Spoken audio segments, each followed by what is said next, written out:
வள்ளி, முருகனின் பத்தியில் எரியும் ஒரு பரிசுத்தமான மனம். அவளின் வாழ்நாள் ஆசை, ஒரே ஒரு ஆசையான முருகன் தன்னுடைய கணவன் ஆவார். குன்றின் அடியில் மான் கண்களின் காப்பில் கிடந்த குழந்தை. வேட்டுவ மக்கள் அதை வள்ளி என்று அழைத்தனர். அவள் வளர வளர அவளின் அழகு, துணிவு, பக்தி எல்லாம் கிராமத்தில் ஒரு கதை போல பரவியது. வள்ளியின் மனதில் தினமும் ஓர் எண்ணம் மட்டுமே, என் கணவன் முருக பெருமான் தான். ஒருநாள் காடு முழுக்க பாலை ஒட்டிய பொழுது, வள்ளி தனியாக பசுக்களை மேய்த்து கொண்டிருந்தாள். அப்போது முருகன் ஒரு சாதாரண வேடன் போல் அவளின் முன் தோன்றினார். வள்ளி, உன்னை திருமணம் செய்ய வந்திருக்கேன் என்றார்.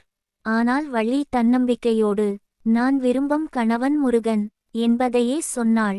வேடன் என்றே நினைத்து அவரை தள்ளி நிறுத்தினாள். முருகன் புன்னகையுடன் காமதேனனை அழைத்து ஒரு பெரிய யானை வடிவில் பாயச் செய்தார். யானையை தகே பயந்த வள்ளி ஓடிப்போய் வேடனின் பின்னால் தஞ்சமடைந்தாள்.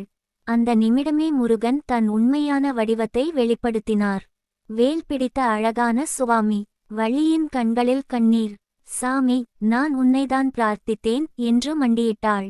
முருகன் அவளின் கரங்களை பிடித்து கூறினார், வள்ளி, நீ பத்தியின் உருவம், என்றுமும் என் அருளின் துணைவி.